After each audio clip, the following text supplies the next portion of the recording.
In the summer of 1839, the air in Georgia's low country felt alive with heat, a slow, suffocating weight that made the very sky seem to sag. The Cellar River crept through marshland, brown and wide, dragging a smell of salt and rot wherever it went. Along its banks stood the plantation called Briarwood, a stretch of land so lush and green that travelers mistook it for paradise. They didn't know that what looked like beauty was really a disguise, a mask for what lay beneath. The master of Briarwood, Colonel Abram Vance, was a man of reputation and pride. He was known in Savannah for his manners, in Charleston for his fortune, and in the low country for the way he said one phrase again and again. "No woman ever runs from Briarwood." He said it like a prayer. He said it like a law.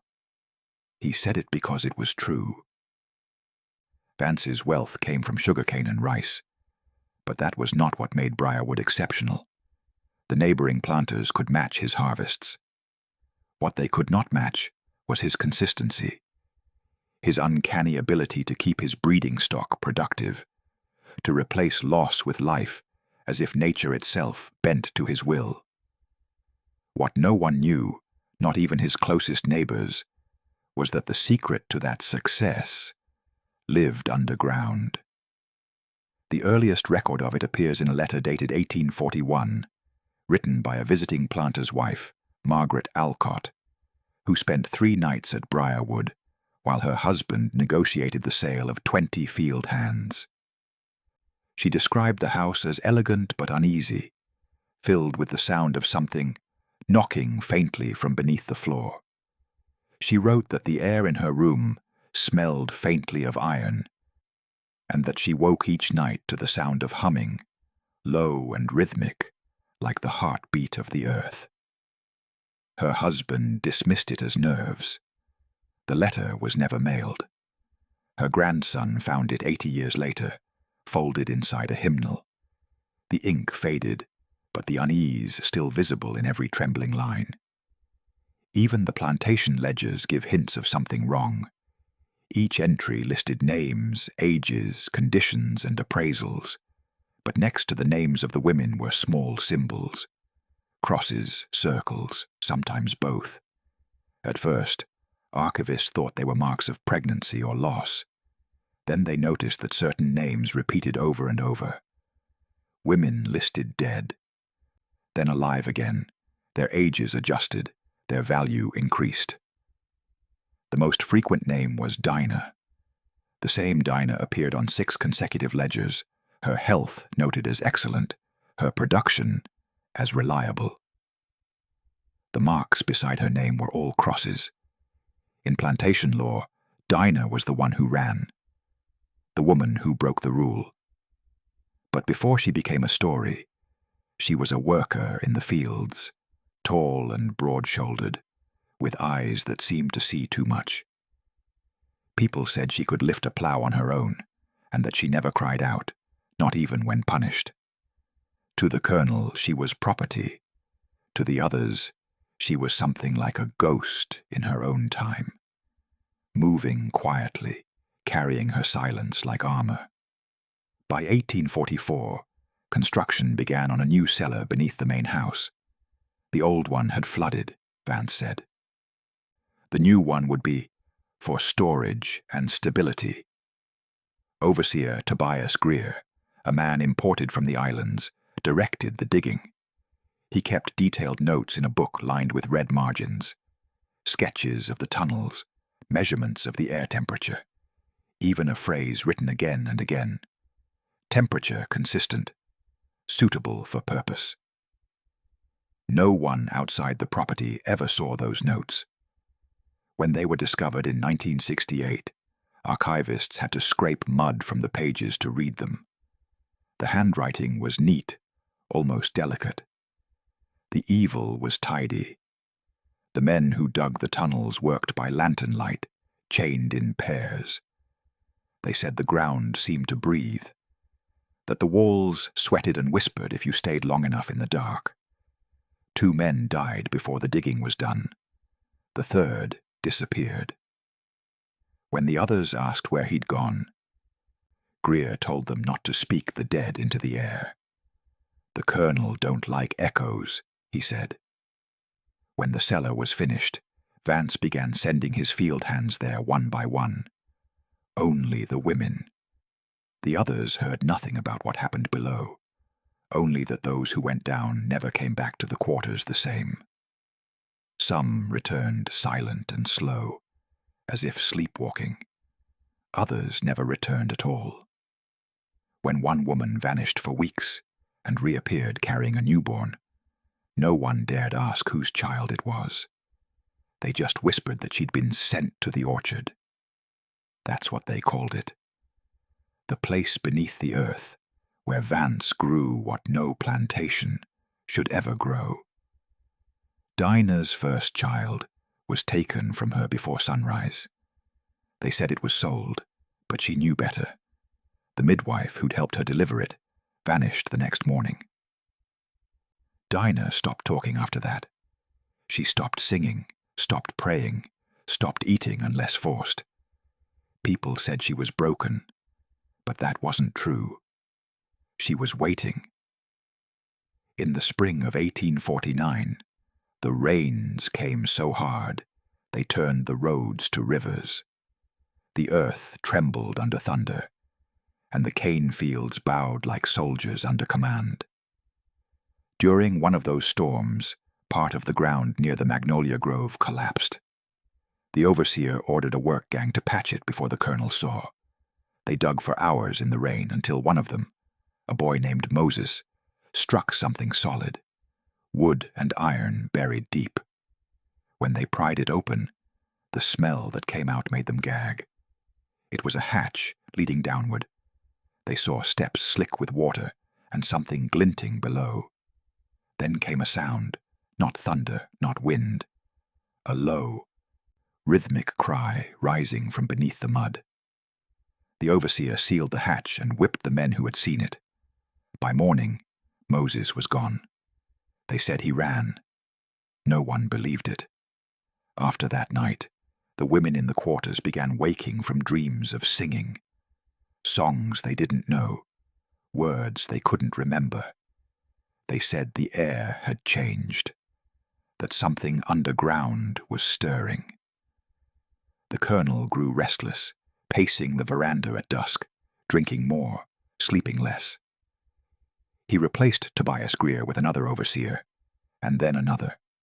None stayed longer than a month. The fields yielded less each year. The ground felt uneasy underfoot, as though it wanted to breathe. It was Dinah who broke the silence. On the night of May 3rd, she walked into the magnolia grove, carrying nothing but a lantern and a piece of glass she'd sharpened into a blade. She was pregnant again, heavy, determined. The next morning, her cabin was empty. The dogs couldn't find her scent. The men who hunted her said the swamp swallowed her whole. But 3 days later, a preacher named Reverend Josiah Hill found her collapsed on the steps of his church, 30 miles away. Her clothes were torn, her hands blistered, and her voice cracked to a whisper. The only thing she said for hours was, "They're still down there." When she could speak again, she told Hill everything. The rooms, the chains, the women forced to carry what they never wanted, the children born only to vanish. She told him about the songs, the ones they sang to keep from screaming. "They called it the orchard," she said, "because he planted us there." Hill wrote it all in his diary, changing her name, but not her story. His final entry reads, "The earth will open and swallow the wicked." 2 months later, Briarwood burned. No lightning, no accident. The fire started from below. When it was over, the house was ash, and Colonel Vance was found near the cellar steps with a pistol in his hand and eyes wide open, as if the last thing he saw was the truth. The magnolia grove blackened but did not fall. People said the trees refused to die because their roots were holding something still. When the war came, Briarwood's ashes were already cold. The house had fallen, but the land refused to rest. Union troops who passed through in 1864 found the soil blackened and soft, as if freshly turned. They set up camp for a night, and by morning, 2 soldiers were gone. No tracks, no struggle, just gone. Their captain ordered the camp relocated 10 miles west, marking the area as unsuitable for encampment. Local freedmen avoided it afterward, calling the place the breathing ground. For years, Briarwood lay untouched. The magnolias sprouted new leaves, green veins cutting through charred bark. Travelers on the river sometimes reported seeing lamplight flicker beneath the roots, as though someone were still working below. When Reconstruction ended, the state auctioned the property to a tobacco merchant from Savannah, who built a hunting lodge on the old foundation. He stayed only 1 winter. His servants said he would wake at night claiming to hear singing from under the floorboards. When he left, he didn't take his furniture, or his ledger, or his hunting rifles. He just left. By the early 1900s, the property had been sold and abandoned 6 times. A storm in 1912 collapsed part of the bluff and exposed a portion of the old cellar wall. Brick streaked with black soot and lined with iron rings. County workers filled the gap with dirt and poured concrete over it. Out of sight, out of mind, the foreman said. But by spring, the magnolias bloomed blood red for the first time anyone could remember. The truth might have stayed buried forever, if not for Etta Mae Vance, a schoolteacher in her 40s, who returned from Chicago in 1968 after her father's death. Sorting through his papers, she discovered a sealed envelope marked "Private," for family eyes only. Inside were maps, receipts, and a letter in her father's elegant handwriting. "We keep the cellar quiet to keep the name clean." Beneath it, a note scrawled decades earlier, in rougher hand. Temperature consistent. Purpose unchanged. Etta Mae had grown up hearing her grandmother's stories about the women below, but she'd thought them parables meant to keep children from straying into the swamp. Now, the pieces fit too neatly to ignore. One Sunday after church, she borrowed her cousin's truck, drove to the property, and parked beside the old magnolia grove. The air there was different, cooler, stiller. When she pressed her hand to the soil, she swore it pulsed faintly under her palm. She came back the next day with a spade and a flashlight. She dug until she struck brick. Beneath the moss lay the edge of a metal hinge, rusted but intact. When she pried it open, a gush of air poured out that smelled of wet earth and iron. The beam of her flashlight showed brick steps spiraling downward. She climbed only 2 before retreating. It wasn't fear that stopped her. It was the sound, soft, like humming, from somewhere deeper below. Etta Mae took photographs and sent them to the Georgia Historical Society. Weeks passed. When the reply came, it was polite and evasive. "We find no record of substructure at Briarwood. Please refrain from unauthorized excavation." She understood what that meant. Keep quiet. Instead, she mailed the photos to the Brunswick Voice, the only black-owned paper in the county. The editor called her that night. "You're stirring ghosts," he said. "Maybe it's time they stirred," she answered. The next Sunday, the paper ran the story under the headline, "The Wombs Below Briarwood." The county tried to seize the presses, but copies had already spread across Georgia. Reporters from Atlanta and Savannah flooded in. One headline read, "Plantation of Horrors Unearthed in Low Country." The state government announced an investigation to calm the uproar. Deputies erected fences and posted no trespassing signs, but that didn't stop the vigils. Descendants of enslaved families gathered along the road with candles, whispering names into the night: Dinah, Mercy, Ruth, and Hope. At dusk, their voices blended into a single low hum that rolled through the fields like wind. When the excavation began, Etta May was there every morning with a notebook in her lap. Archaeologists unearthed a corridor 10 feet wide, lined with rooms scarcely larger than closets. Each had a single iron ring anchored into the wall. Some contained rotted wooden shelves, others fragments of pottery and bone. The official report avoided the word breeding, using the phrase reproductive management facility instead. But the objects told their own story: iron shackles sized for women, a child's shoe, and a jar containing teeth too small to belong to adults. Etta May wrote letters to every newspaper that would listen. Most refused to print them. One editor suggested she was sensationalizing a regrettable but misunderstood aspect of antebellum life. She replied simply, "If you have to misunderstand it to stomach it, that's confession enough." She founded the Briarwood Memory Project in the old carriage house and opened it to the public.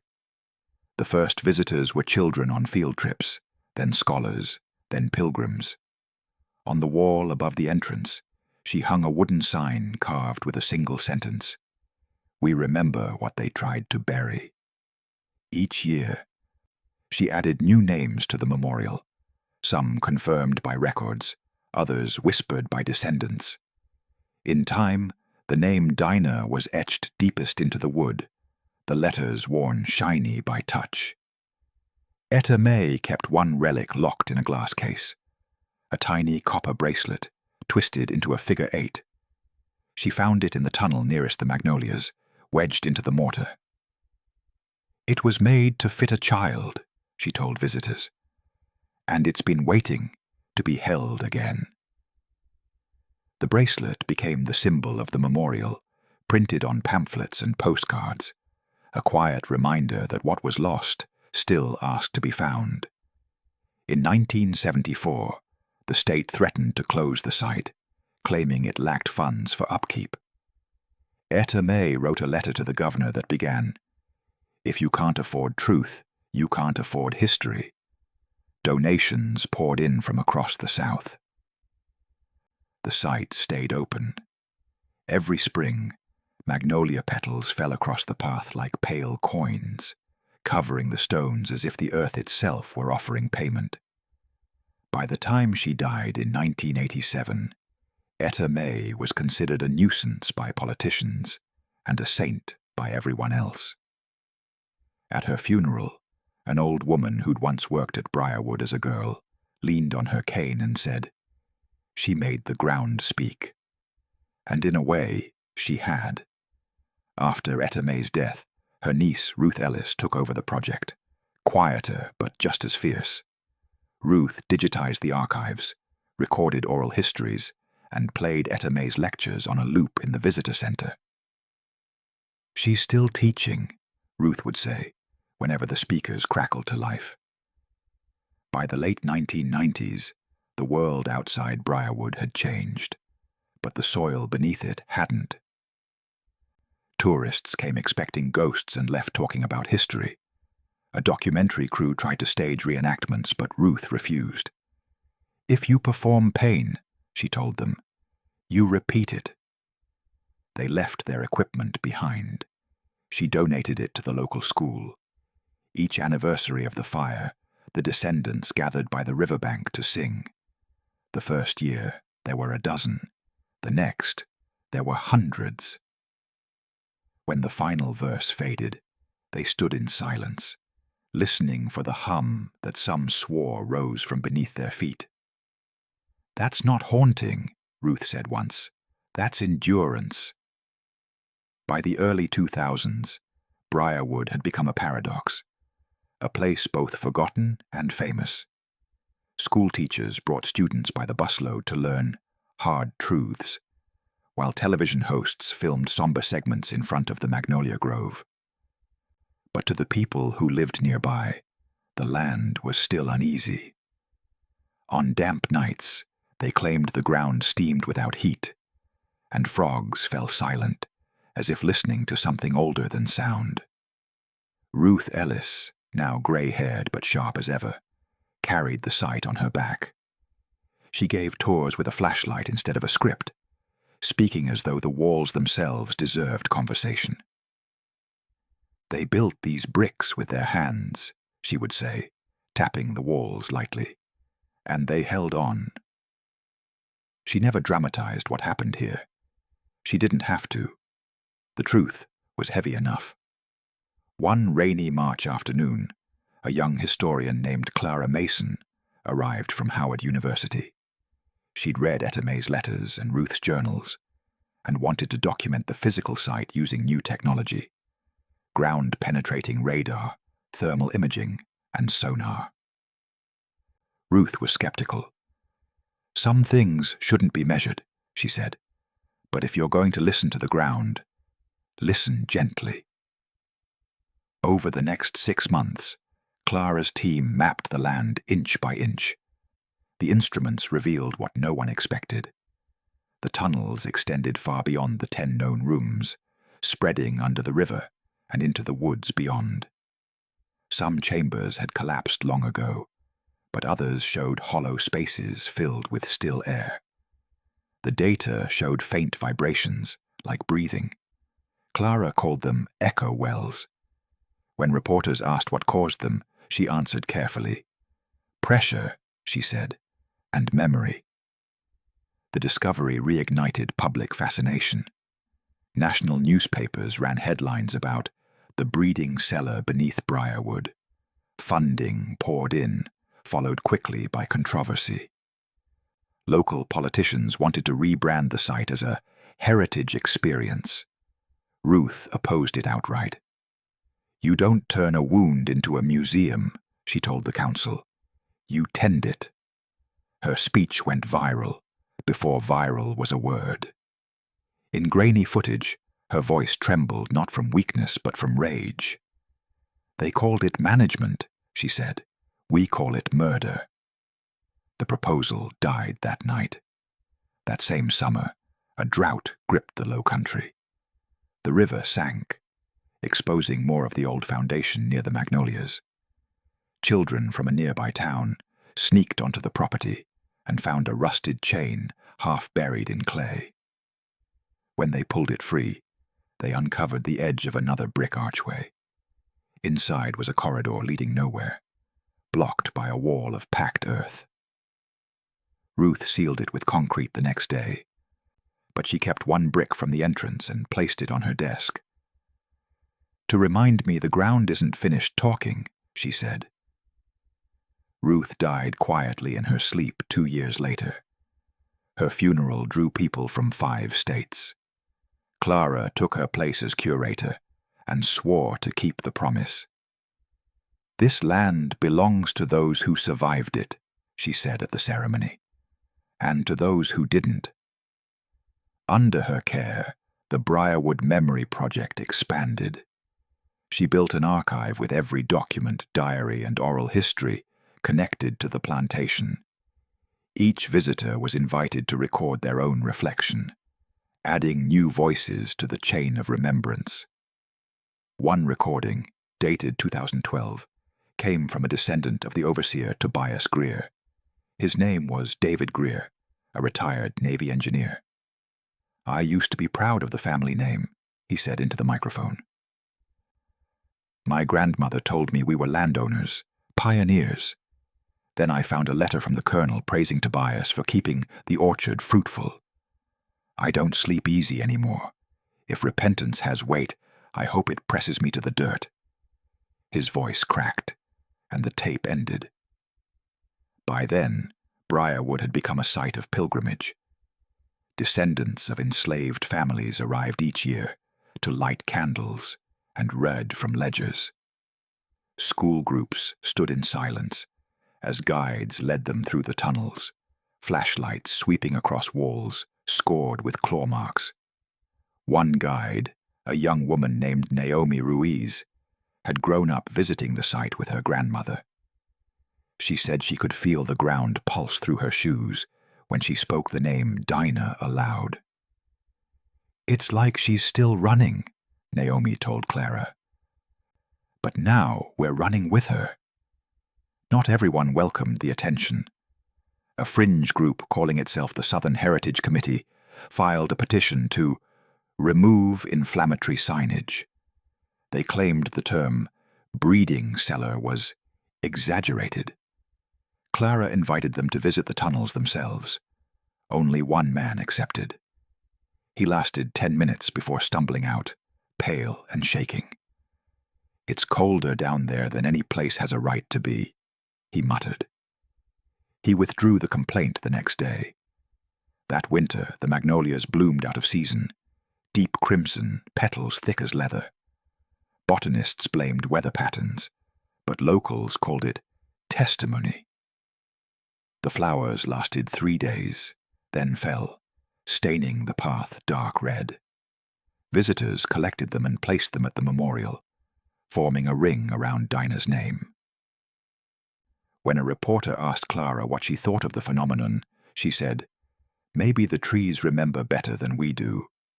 In 2015, new technology allowed researchers to create 3D scans of the tunnels.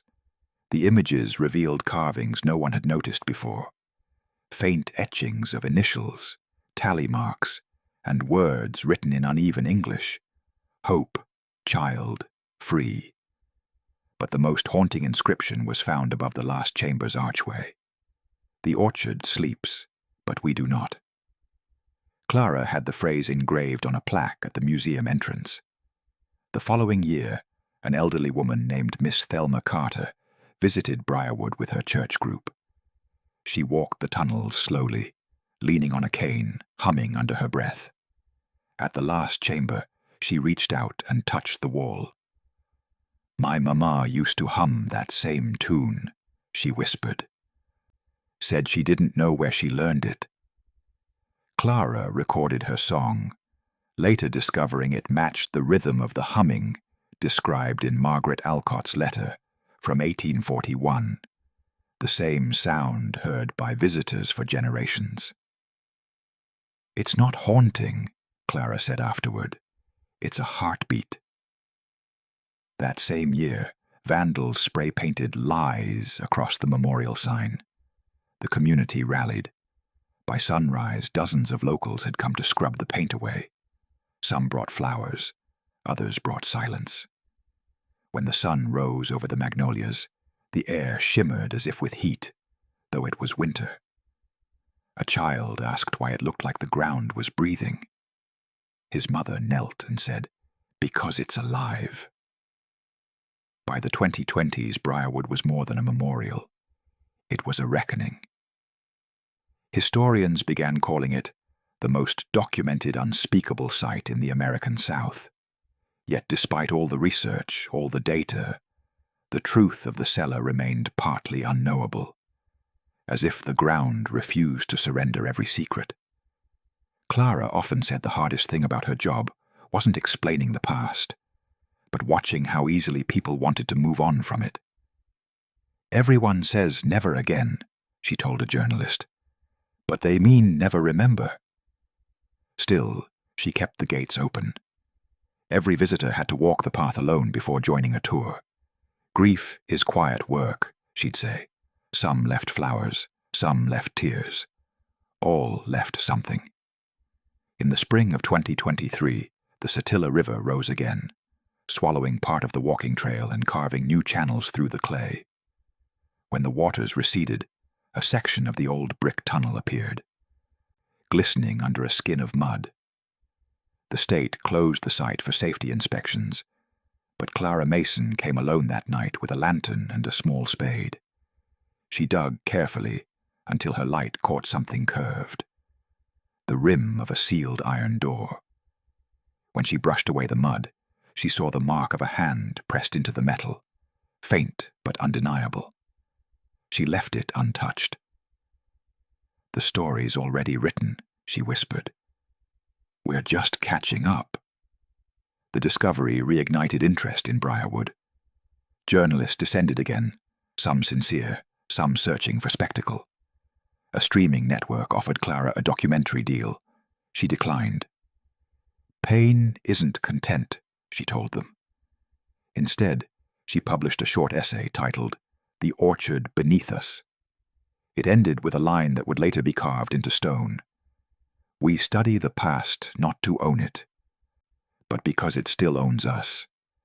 Meanwhile, descendants continued to visit. Among them was Naomi Ruiz, the young guide who had grown up listening to her grandmother's stories. She'd left Georgia years earlier, vowing never to return, but something pulled her back. She found the site quieter now, more solemn. The magnolias no longer bloomed red but white again, petals soft as snow.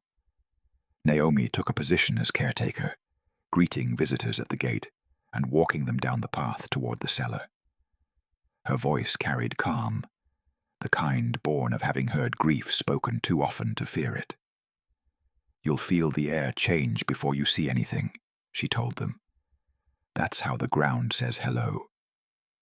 Under her watch, the memorial evolved. A new wing of the museum displayed the recovered artifacts. A rusted lantern, fragments of glass bottles, bits of clothing.